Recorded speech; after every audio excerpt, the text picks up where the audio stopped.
So you're wondering what is new between the Action 4 and the Action 5 Pro.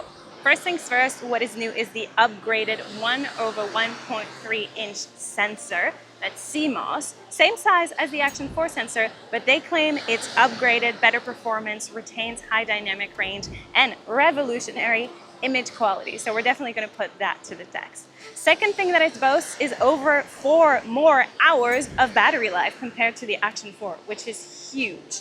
Third thing that we love is the internal storage. Yeah, it now has 47 gigabytes of internal storage memory, which is pretty amazing.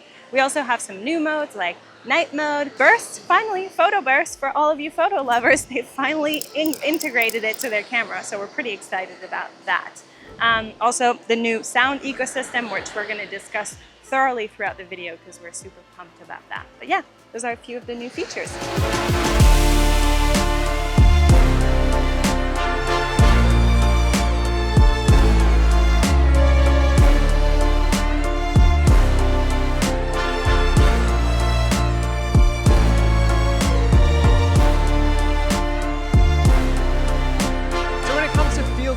On your Action camera, specifically the Action 5 Pro, we still have the 3 options. That is the standard D-warp if you don't want that fisheye look. You have the wide, and now you also have the ultra wide, which is where the 155-degree field of view kicks into place. You also will notice that they've slightly changed the microphone, the plastic around the microphones. Previous on the Action 4 and Action 3, it's 2 dots where you've got your front stereo mics. Now in the casing, we just have a clear groove where the mic audio input will come in. But also something to note is the color temperature sensor, which is probably one of the biggest features of the Action lineup, is this color temperature sensor, which is seen in the O on the Action branding. Why this is important is because it's able to intelligently analyze a scene and apply an algorithm to give you the best shot according to the amount of light that's coming into the camera's image sensor. So it's a super cool feature, something I really love about these cameras. You have it in all of them, but I think with the 1/1.3 inch new sensor on the new camera, it might do that more effectively. Let's have a look, let's jump into the water, and let's see what these underwater comparisons look like.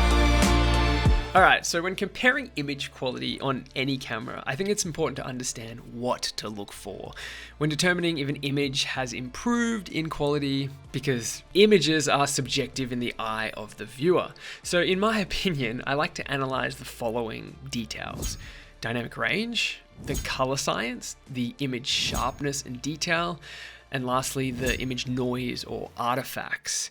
So generally, when an image sensor is improved, in this instance, the Action 5 Pro has an improved 4 nanometer chip. The nanometer, the smaller that is, the smaller that number, the faster computing power, which results in better processing technology, sharper images, more detail. Now, is this evident in these examples? I think the Action 5 Pro handles the transitions between darks and lights or dynamic range, especially in the areas surrounding the rocks and the water's surface, better than the other cameras, better than its predecessors. In terms of color science, what we're really looking for here is how the camera's algorithm processes sophisticated color. Now this is going to result in more accurate or vivid colors. Of course, improvements to each image could be made through more accurate color grading, but the point of this video is to work out if DJI have improved image quality of their Action camera. So let's compare the normal color profile of each camera, even though I believe it is evident in the flat profiles, but this is where color grading isn't applied, just in these shots that you can see on screen.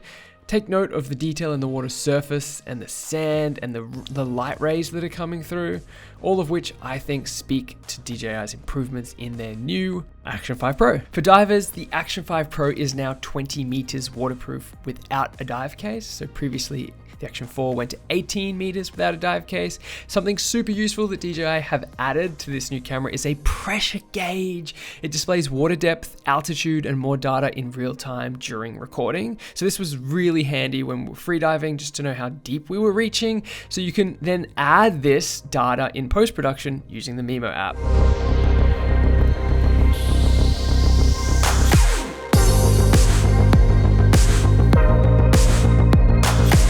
I love constructing a rig. Big shout out to the guys at the divers shop here in Cairns for helping us piece this together. Now, this is obviously an underwater rig where you would probably put lights on here, but we've turned it into a three-way action camera rig where we're testing the 3, 4, and 5. In this example, we have the new subject tracking feature, shooting in 2.7K, 16 by 9, 50 frames. Let's go.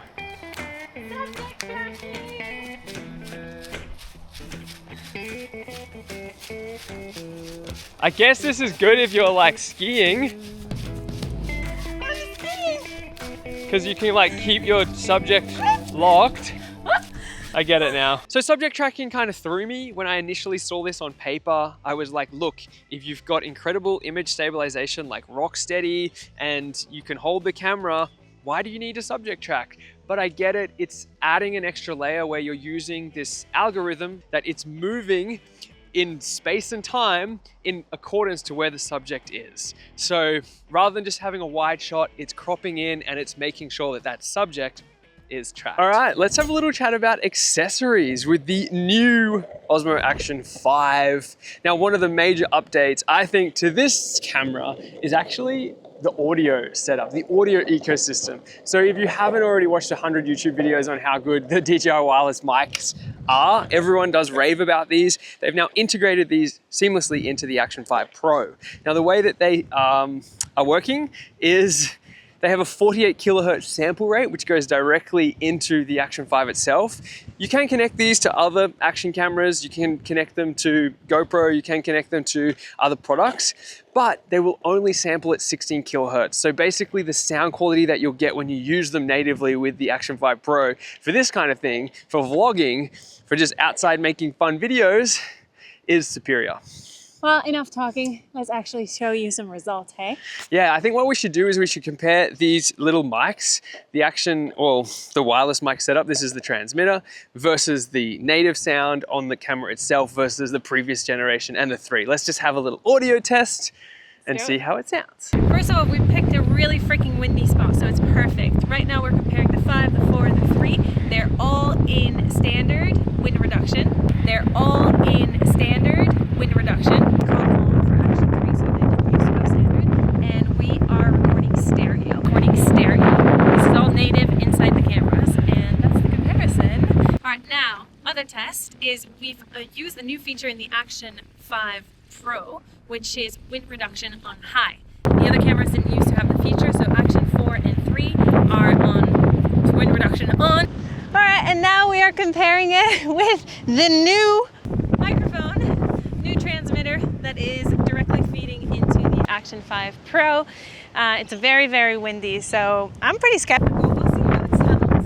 You definitely can't hear me on the 4 and the 3, that's for sure. So they've got that winning for them. In terms of the offer, DJI have two options. Basically, you can either have the standard combo.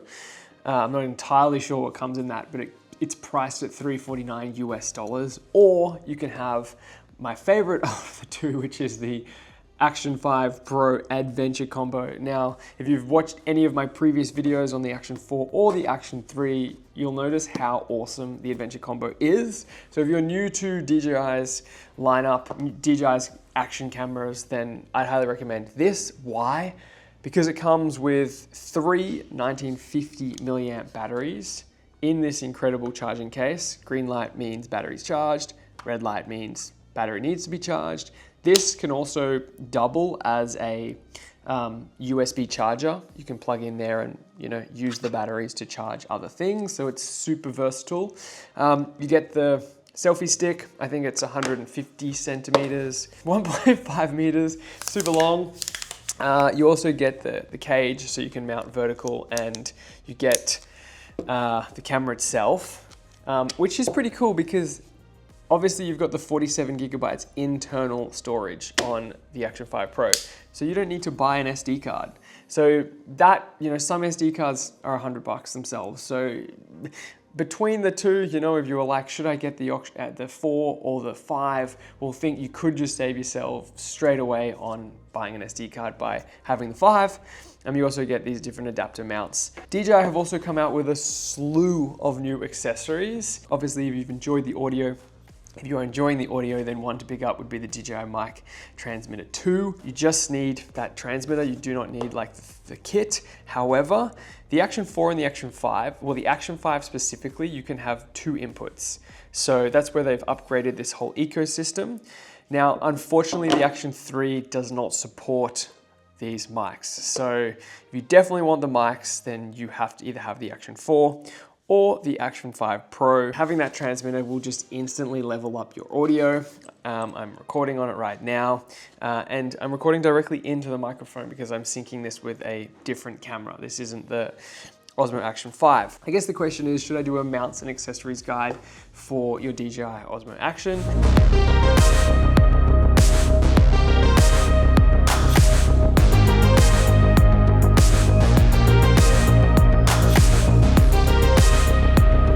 Hope you guys have enjoyed this video. That sunset is pretty nice. Thumbs up for the sunset. And yeah, if you want to check out a tutorial on how to best set up your Action 4 Pro, which will give you a lot of detail and insight on how to set up your Action 5 Pro, click the card up here. See you in the next one.